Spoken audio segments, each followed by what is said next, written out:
Hey, what's up, everybody? I'm Reactor, and this is Quinn, and today's article comes to us from FoxNews.com, and it's titled, Keira Knightley reveals she was diagnosed with PTSD after suffering a mental breakdown at 22.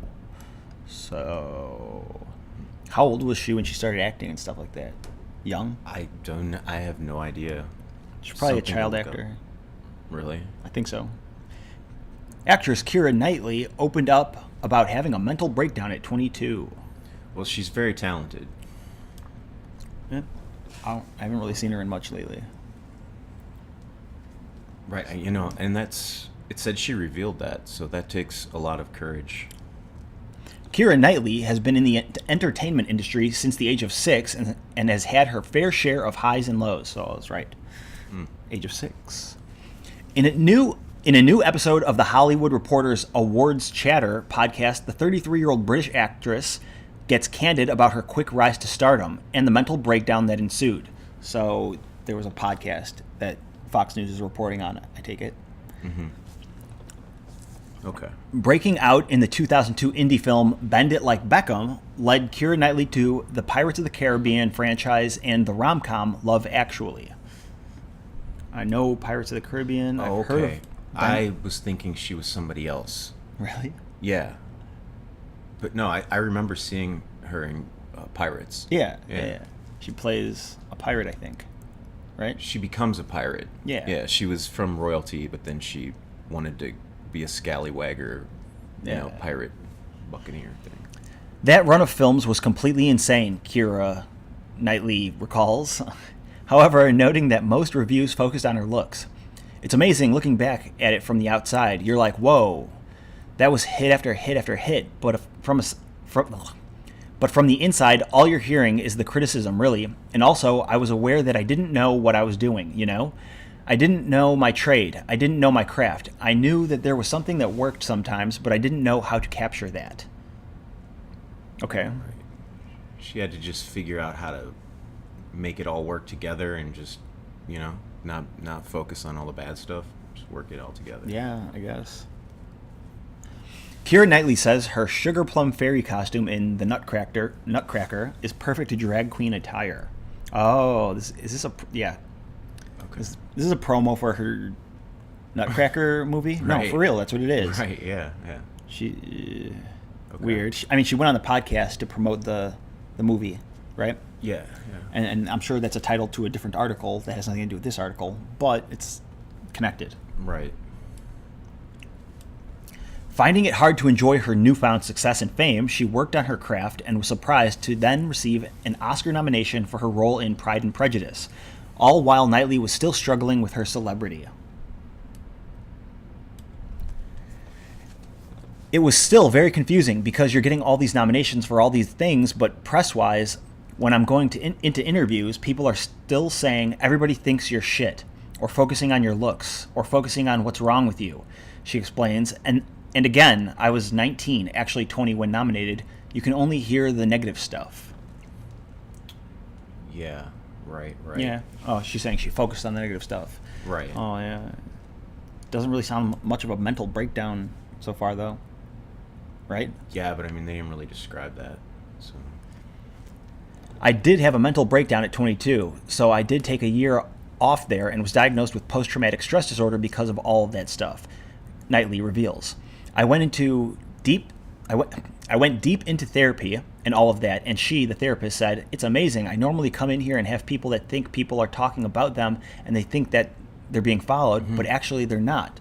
You're the first person that actually happening to." Right. Yeah. All the stalkers and crazy media people trying to get your photo. When, trying to get her photo, it's like it just probably is really, really crazy, and no one has any idea how, it's almost like thinking you have to look over your shoulder every second.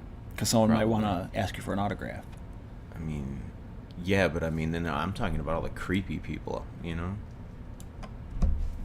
Keira Knightley reveals how many times she's watched Love Actually. They wrote an entire article on that.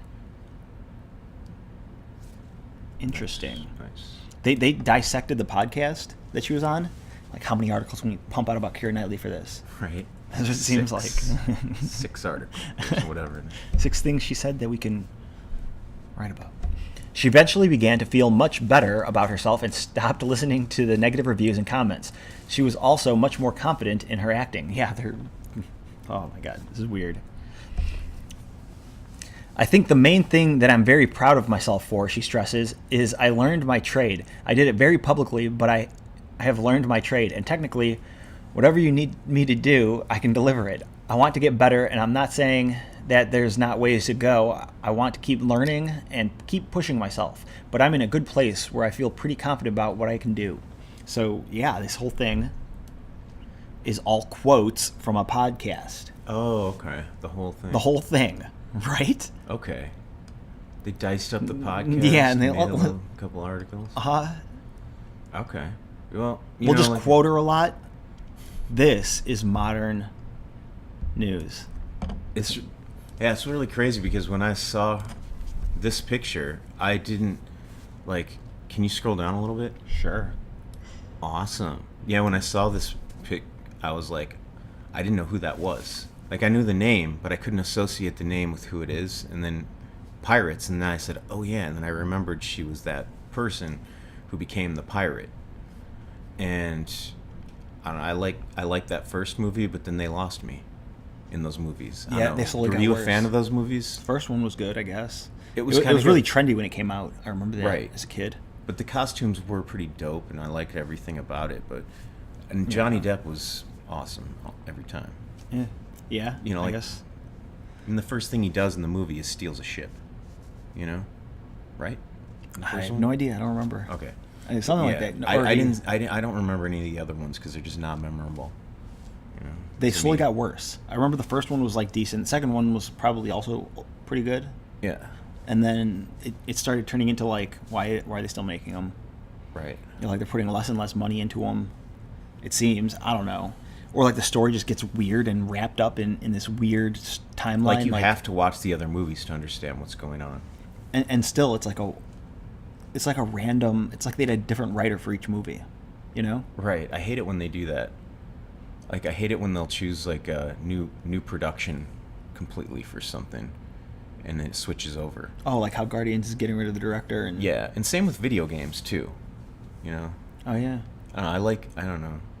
Like certain games they shouldn't switch companies. Like Call of Duty. Like Call of Duty. No, Yeah. I don't know why they have. I think they have 3 different companies that make Call of Duty. I don't know if I'm right. It's like Infinity Ward, and then 2 other ones. Right. No Would they? idea. Because they're one company that they've used a different. Is it their own companies they're using to make their games, or is it? No, I think I have no idea, man. Okay, well, you know what? Video games have distributors and they have the developers. So like Activision is a distributor. So I think that's how it works. So like they used to be the company that printed the cartridges for you. Like, oh, you made a game, we'll put it on cartridges and set it up with Nintendo or Sega. And then they're pretty useless now, I think. Well, no, I guess they still they are pretty useless. No one needs a disc. We can download it from the PlayStation Store. Right. There's absolutely no reason for distributing anymore. And cut out the middleman. I wonder how they're dealing with that. I bet they're doing something really sneaky to stay in the business. I would probably. I wouldn't call it sneaky, but you have to explore your options. Yeah. I don't know what that would be. So, is that all you want to say about this article? I don't. Yeah. Yeah. So to sum it up, video game distributors aren't really necessary anymore. I don't think there's a reason they even should exist. And I'm pretty sure, like Activision. But those are my thoughts. Don't forget to like the video, give it a thumbs up, and leave a comment. See you in the next one.